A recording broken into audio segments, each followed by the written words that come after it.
Continuamos hablando sobre el tema de corrupción, la corrupción política. Hablemos de la transparencia y la regulación de la rendición de cuentas. Otro de los factores clave para que exista corrupción en la financiación de los partidos es la opacidad y el ocultamiento de datos. Es imposible demostrar que una política está capturada sin saber quién está detrás de la captura, cuánto le costó y a quién entregó esos fondos. Muchas decisiones gubernamentales se presentan como fruto de la voluntad de servir el interés general y en realidad son motivadas por una venta de la decisión a cambio de fondos para el sostenimiento del partido en el gobierno o para financiamiento de la campaña del presidente de la República, por ejemplo. La divulgación de los datos de financiación permite conocer quién pagó, cuánto y a quién. A partir de esa información, los votantes pueden controlar mejor las políticas y decisiones gubernamentales. Frente a este legítimo interés, muchas veces los partidos se coaligan para evitarlo, aduciendo que reducirán sus ingresos si la gente tiene que desvelar cuánto y a quién donan fondos. Esta afirmación es cierta en regímenes de democracia liberal, pero es inadmisible en democracias plenas, pues los datos estadounidenses demuestran que a pesar de la divulgación obligatoria, la recaudación no hace sino aumentar elección a elección. La ausencia total de transparencia en la financiación de partidos puede generar amplios males. Además, puede ser fácilmente criticada social y mediáticamente. Frente a ello, la tentación de construir sistemas de divulgación limitados o incluso fraudulentos es muy elevada. Una posibilidad sería la de compartir la información con la ciudadanía, pero hacerlo de forma tan complicada que las personas no pudieran analizar tal información, pues no constan en un mismo archivo los datos de financiación de los partidos y los de los candidatos, o no constan en un mismo archivo los datos de cada partido y candidato, o se desagregan por origen y se sitúan en archivos diferentes. Otra posibilidad podría ser la de declarar la publicidad, pero hacer prácticamente imposible el acceso a los datos. Los datos, por ejemplo, podrían ser publicados en un diario oficial, o ser accesibles personalmente en un archivo, pero admitir las fotocopias o, incluso situación ideal, estar disponibles en Internet. Pero, frente a todas esas posibilidades, la normativa puede establecer que solo son accesibles en un horario muy limitado y que no se pueden sacar copias del edificio donde se archivan, como ocurre en Estonia. La tercera posibilidad sería la de publicar datos, pero agregados de forma incomprensible o desagregados de forma imprevisible o publicados sin previo control de calidad y veracidad. Y finalmente, pueden publicarse solo parte de los datos, y esa parte puede ser una suma global que no permite conocer nada realmente sustancial. Todo ello sin contar con la posibilidad de que todo se publique, pero con retrasos de 4 o 5 años, lo que justificaría afirmando que solo son accesibles los datos auditados y verificados plenamente. Cuando, junto a una regulación detallada y exigente, se establecen sistemas eficaces de divulgación, los beneficios son enormes para la calidad de la democracia y la legitimación de la política. Para empezar, mejora la calidad de la información de la ciudadanía y favorece la labor de los órganos de control. Con ello se pueden encontrar más fácilmente los lazos entre origen del dinero y decisiones gubernamentales, lo que favorece un voto prospectivo o retrospectivo mejor fundado. El voto prospectivo se mejora sobre todo si la información se divulga antes de las elecciones. El voto retrospectivo, pues este se divulga después.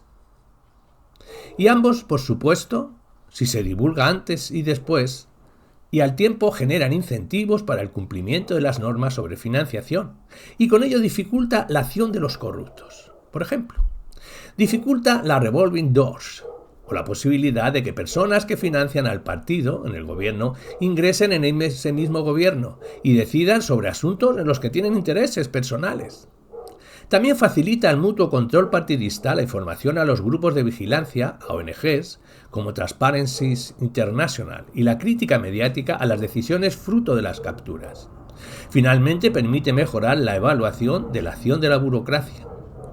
La rendición de cuentas en esta materia tiene dos etapas. En primer lugar, la entrega de la información general y contable al órgano de control legalmente establecido.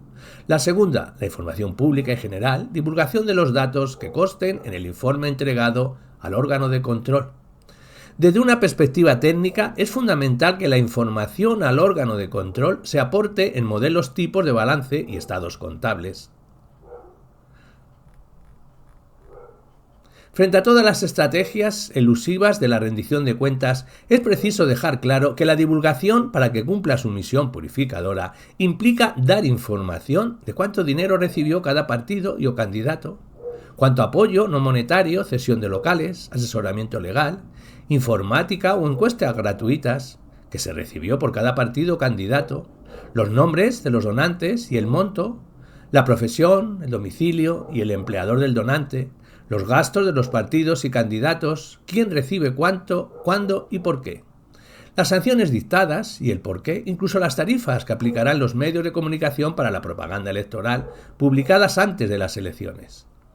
Ciertamente la publicidad de parte de esta información puede entrar en conflicto con las normativas nacionales de protección de datos de carácter personal. Por ello, una opción muy seguida es la de establecer un mínimo por debajo del cual las donaciones pueden ser anónimas, o mejor, que no necesitan ser publicitadas, aunque los órganos de control las conozcan. Ese mínimo debe ser muy bajo, pues de lo contrario sería una forma de facilitar la financiación opaca y sin control. En cuanto a la obligación de reportar los datos, esta no puede limitarse a los partidos, pues los candidatos, las fundaciones de partido, las empresas de partido e incluso los organismos públicos financieros de la subvención pública también deben incorporarse a esta obligación.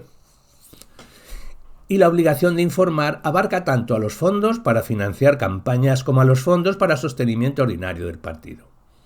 En este último caso, la información suele ser mensual, trimestral o anual. La divulgación de la información es competencia normalmente del organismo de control, aunque en ocasiones se exige también a los partidos que divulguen su información. En cuanto al medio de divulgación, las posibilidades son muy diversas.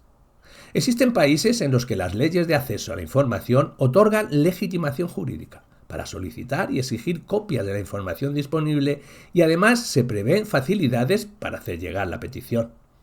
No obstante, la opción más recomendable hoy en día sería la de la publicación en Internet de los datos, al menos sobre financiamiento de campañas, como ocurre por ejemplo en Brasil, en Argentina, México, Chile.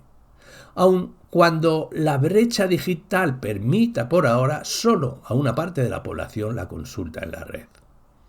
En general, el estado de situación en materia de divulgación en el mundo es muy variado, con países donde la transparencia es máxima y otros donde la opacidad es casi absoluta. USAID elaboró una encuesta mundial sobre esta materia, incluyendo 118 países. La situación en España, en esta materia, dista mucho de ser ejemplar. A la opacidad que la anonimidad de las contribuciones ordinarias de hasta 12, 14, 18.000 euros contribuye a crear, habría que añadir la multiplicidad de vías de ocultación usadas por los partidos y la incapacidad del Tribunal de Cuentas de hacer algo más que denunciar. Como conclusión, diremos que la financiación de los partidos es esencial para la democracia. Nada puede imaginarse una democracia que funcione sin partidos, y no es lógico pretender que los partidos funcionen sin dinero. Ahora bien, la regulación de la financiación de los partidos hemos visto que es un ámbito de acción estatal extremadamente complejo y problemático. Ello no obsta para que se conozcan hoy en día qué prácticas y normas favorecen y cuáles dificultan la corrupción política. De ahí que la defectuosa regulación de la financiación de partidos exprese ya en sí un primer acto de corrupción política.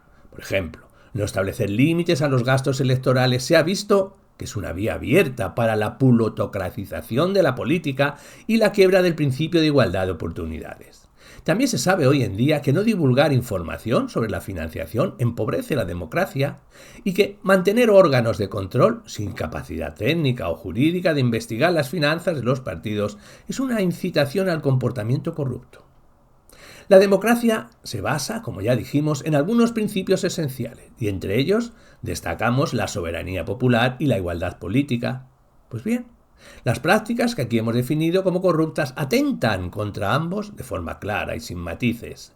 Cuando se aceptan fondos o donaciones de organizaciones o grupos de interés, poderosos, y se negocia con ellos secretamente la contraprestación, en forma de decisiones concretas o de determinada formulación de ciertas políticas públicas, se está hurtando a la ciudadanía su derecho a decidir democráticamente. Se está convirtiendo su voto en inútil. Se está convirtiendo la democracia en una mascarada. Cuando un partido o candidato incumple las normas, sabiendo que los demás las cumplen, está quebrando el principio de la igualdad política y abusando de su falta de respeto a la norma para obtener ventajas indebidas. Cuando se busca incluso legalmente la opacidad en la recepción de fondos, se está negando a la ciudadanía información básica para que configure un voto libre e informando para que, en definitiva, elija, sabiendo qué elige. Cuando se generaliza la recepción de fondos privados de forma selectiva por partidos, se está negando la pluralidad democrática y se están generando agendas políticas que están implícitamente castradas por los intereses de los grandes grupos financieros. Si además esa recepción es opaca, las posibilidades de manipulación son aún mayores y la deslegitimación de la democracia aparece como un factor de riesgo real en el sistema político. Una ciudadanía que encuentra que los partidos no le dan respuesta a sus necesidades puede tender a buscar soluciones extrasistema o de populismo autoritario. Todo ello, en conjunto, puede finalizar con un desarrollo de prácticas de corrupción en sentido estricto, como el cohecho o el soborno generalizado, cuando ya se institucionalizan los incentivos a la búsqueda irregular de dinero, se consolidan redes de empresarios políticos y se cimienta la sensación de impunidad. Hablemos de otras formas de corrupción política. Junto a las variantes clásicas descritas y analizadas en las páginas precedentes, existen otras formas de corrupción política que se procederán a describir y analizar sumariamente. Una de ellas, la captura de las políticas. De acuerdo con la definición del Banco Mundial, la captura de las políticas consiste en una modelación interesada de la formación de las reglas básicas del juego a través de pagos privados ilícitos y no transparentes a los responsables públicos. En suma, sería un soborno a gran escala con efectos permanentes que no se agotan en un solo contacto o contrato. No obstante, en este texto se defiende que la captura de la política va más allá de la modelación a cambio de pagos, sean ilícitos o incluso sean legales, pues la configuración de una política a imagen y semejanza de lo querido por los captores puede conseguirse sin necesidad de pagos. Así, puede conseguirse que los decisores públicos sacrifiquen el interés general y favorezcan a un actor social en exclusiva ante la amenaza de conflictos o por la intimidación mediática, o puede producirse el caso de que los decisores públicos convaliden, con y sin conocimiento, que una política sea configurada, de acuerdo a los intereses de la burocracia que ha capturado las instituciones, donde tales políticas se formulan o implementan.